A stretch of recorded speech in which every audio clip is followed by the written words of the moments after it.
Humanity, Chapter 17, World Problems and the Practices of Anthropology, Part 3. Adaptive wisdom. Many pre-industrial peoples have lived in and exploited their natural environments for centuries. Earlier in this chapter, we discussed the problems of technology in attempting to overcome hunger and some of the important traditional agricultural alternatives used by indigenous peoples, such as the Kawapal and the Lagadan Maya. They have learned to control insect pests and disease that attack the plants on which they depend on, and to do so without using expensive and often dangerous artificial chemicals. They have often learned how to make nature work for them while minimizing the deterioration of their environments. They have, in short, incorporated much adaptive wisdom into their cultural traditions.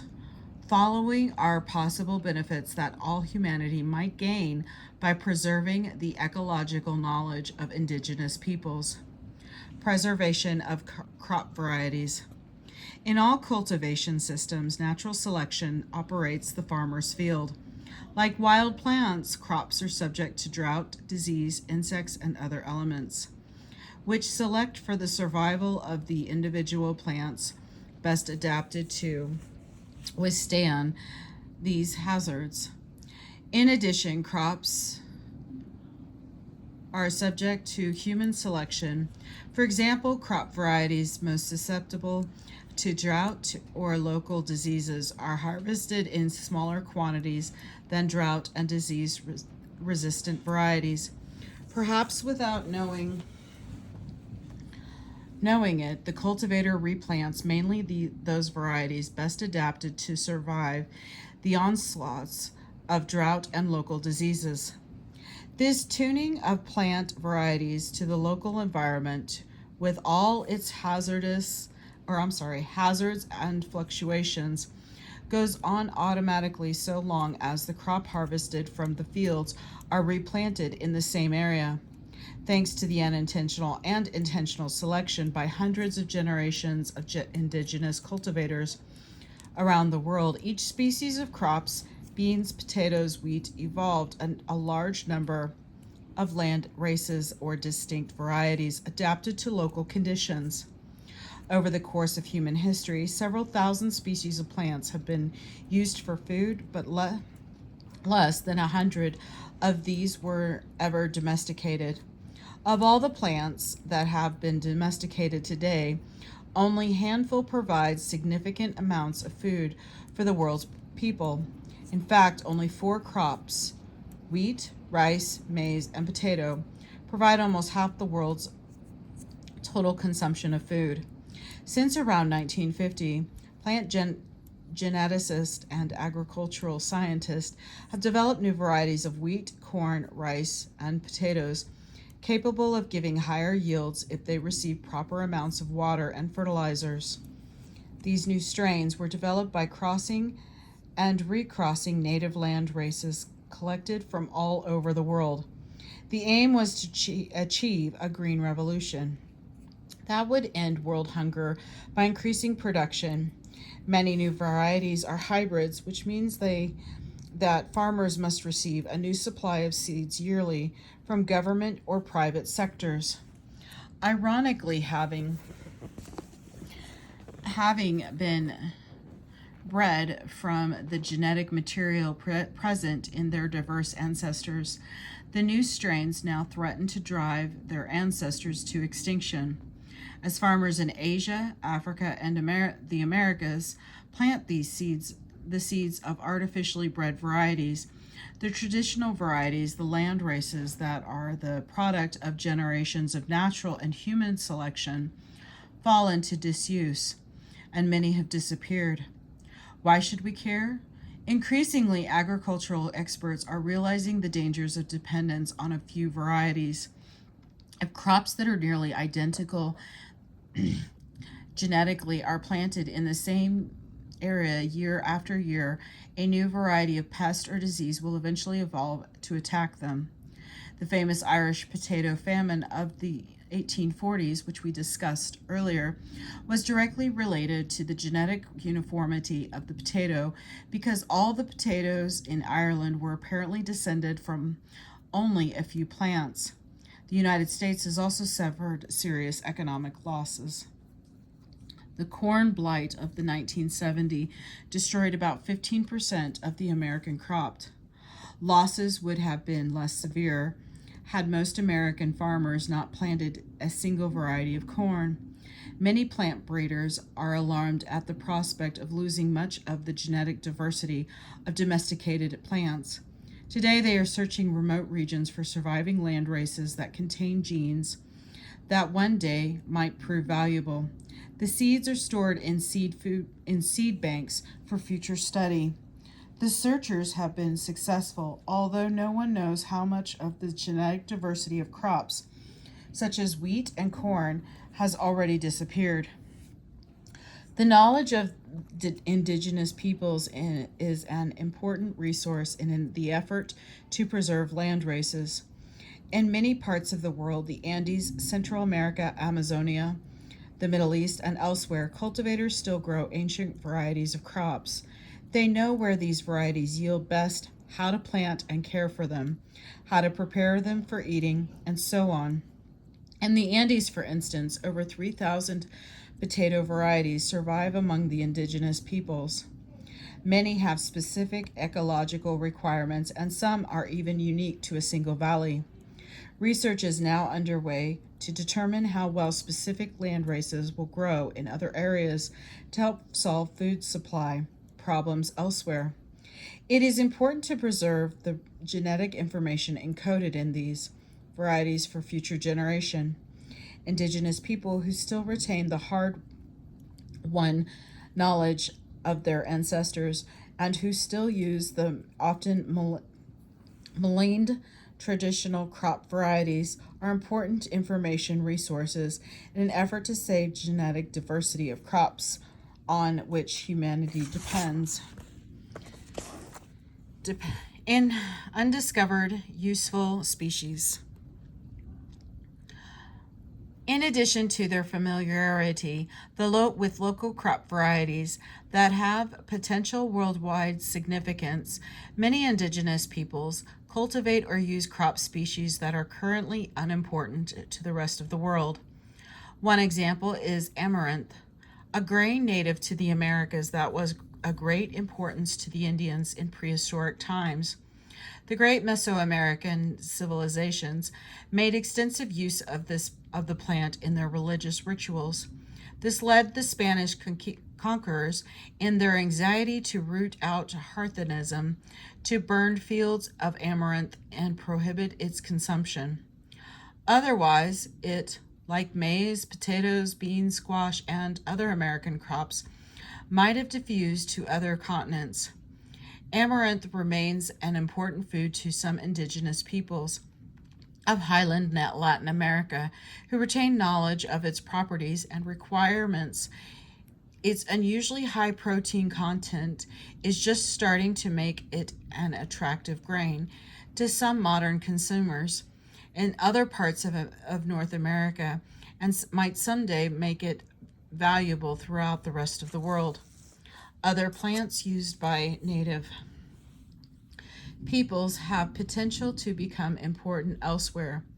Quinoa, now grown mainly in Peruvian valleys, has twice the protein content of corn and has long been recognized as a domestic with great potential.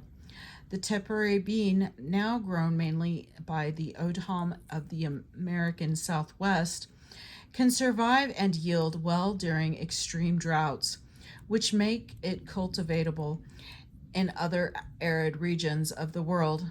Another legume, the winged bean, has long been cultivated by the native peoples of the Papua New Guinea, and it has helped nourish people in 50 other tropical regions. Besides food, indigenous peoples have discovered many other uses for plants found in their habitats. Scientific researchers today are attesting to the validity of much native knowledge about the use of plants as sources of fuels, oils, medicines, and other beneficial substances, including poisons. Forest peoples of Southeast Asia use the toxic roots of a local woody climbing plant as a fish poison. The root is so powerful that a mixture of 1 part root to 300,000 parts water will kill fish. From the indigenous tribes, scientists learned the toxicity of these roots, which allowed them to isolate the rotenoid, now used as an insecticide spray for plants and as dips and dusting powders for livestock. Scientists no doubt will rediscover many other useful plants that today they know nothing about. If the tropical forest in which most endangered plant species are found lasts long enough, there will be easier if the original discoverers, indigenous peoples, are around to teach them what their ancestors learned. I'm going to go ahead and cue in on the global challenges so that you can read that at your leisure.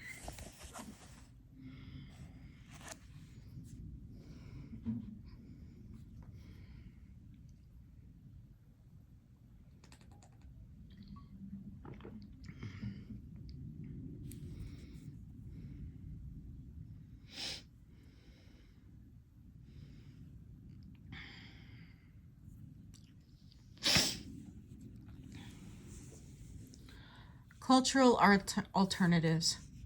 There is another kind of practical lesson we might learn. From surviving indigenous peoples, industrialized humans have developed technologies that discover, extract, and transform natural resources on a scale undreamed of a century ago. To North Americans and many other citizens of the developed world, progress is Progress is almost synonymous with having more things, unquote. Yet whether our economies can continue to produce ever-increasing supplies of goods is questionable. Many of us are frightened by the thought that economic growth might not continue. The fear that we will be forced to accept a stagnation or even a decline in our levels of material consumption no doubt contributes to the interest of today's undergraduates have in careers they believe are most likely to earn high incomes for themselves and their future families. On the other hand, some individuals and groups in the affluent, developed world have questioned the value of what most of their fellow citizens call economic progress. They think the environmental and familial costs of the unceasing drive to accumulate and to succeed in a highly competitive environment are not worth the benefits. Some of them believe material affluence cannot bring happiness because it is gained at the high cost of the emotional gratification of that spring from community relationships, from supportive family and friendship ties, and from adherence to what some call spiritual values. See the Global Challenges and Opportunities feature. Most readers of this book are the beneficiaries of economic progress. At the same time, we should be careful not to become the victims of the mentality of progress, of that unceasing desire to earn more, to have more, to succeed more. If the industrial bubble does not burst in our lifetime, then most of us who live in the developed world will spend our lives in a continuous effort to increase our consumption of goods. We will do so despite the fact that our efforts will never be sufficient to get us all we want, because no one can consume goods as fast as companies can turn them out and advertisers can create new desires for them. We will do so despite the fact that many of our marriages and families will be torn apart by the effort, and many of us will suffer psychologically and physically from stress-related disorders. Sadly, most of us pursue our dollars and goods unthinkingly because we remain ignorant of any alternative way of living. The world's remaining indigenous peoples provide us with such alternatives.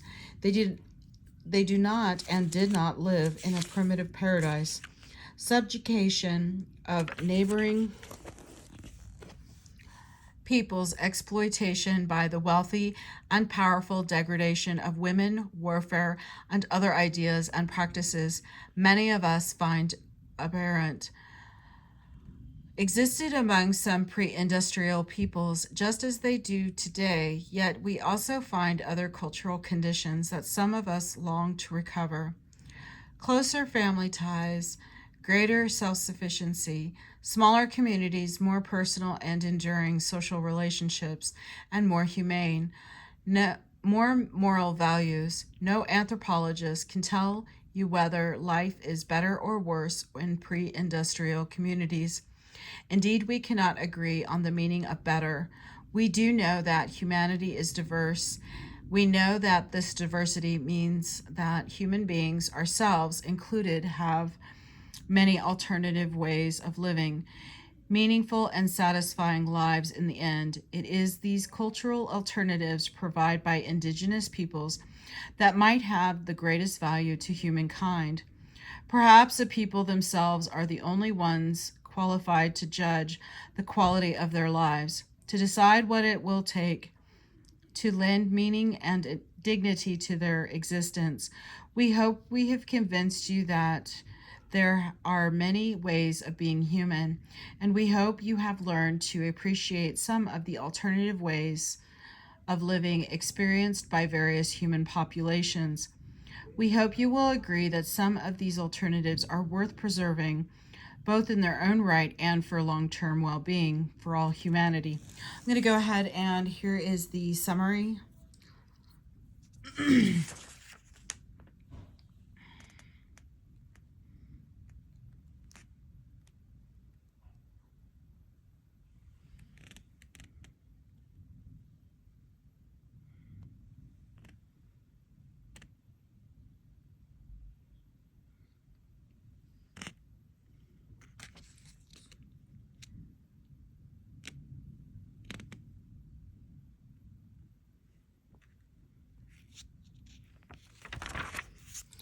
And that is the end of chapter 17, part 3. Thank you.